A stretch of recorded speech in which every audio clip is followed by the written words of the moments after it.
un contingent militaire de plus de 5 camions pour une simple passation de service d'un proviseur. Au regard des faits, nous comprenons aisément le pillage qui s'en est suivi, la destruction des édifices privés, des pauvres paysans dépourvus de tous les moyens et enfin l'occupation militaire de la commune rurale de Koundou. En ce moment même, les citoyens concernés par cette fameuse passation de service du fait de leur appartenance politique sont interpellés par la gendarmerie de Guikidou. Tristement, les citoyens de la commune rurale de Koundou-Lengbongo sont aujourd'hui terrorisés et contraints d'abandonner leur foyer pour échapper aux abus de l'autorité. À toute fin utile, nous interpellons le pouvoir central et l'ensemble des structures déconcentrées de l'État de consacrer la liberté d'opinion et d'obédience à ces citoyens. Ceci est une obligation tirée de notre Constitution. Il serait également judicieux que les hommes en situation de gérance de la puissance et de l'ordre public respectent les règles et normes constitutionnelles dans notre pays, qui par ailleurs sont les seuls à garantir la paix, la stabilité politique et sociale.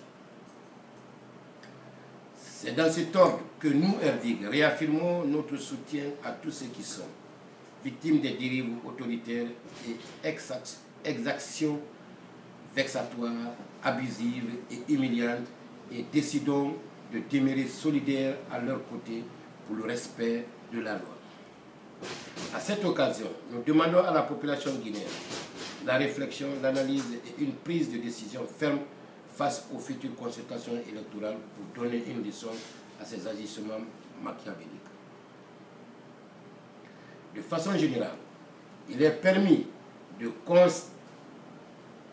constater que M. Alpha Condé, contradictoirement à son présumé cursus et sa prétendue posture d'opposition historique, a été incapable de nous soustraire aux politiques que lui-même a combattues.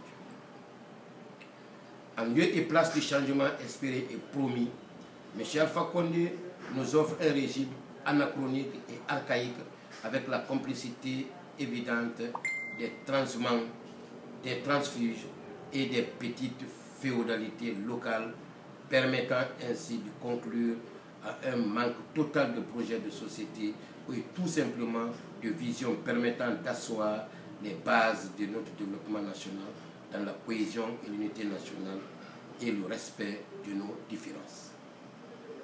Nous attirons l'attention de l'autorité que bien au-delà de cette mise en garde, nous tirerons toutes les conséquences qui s'attachent à ce comportement morbide et sordide et demandons aux populations de s'opposer invariablement à l'abus d'autorité et tout excès du pouvoir.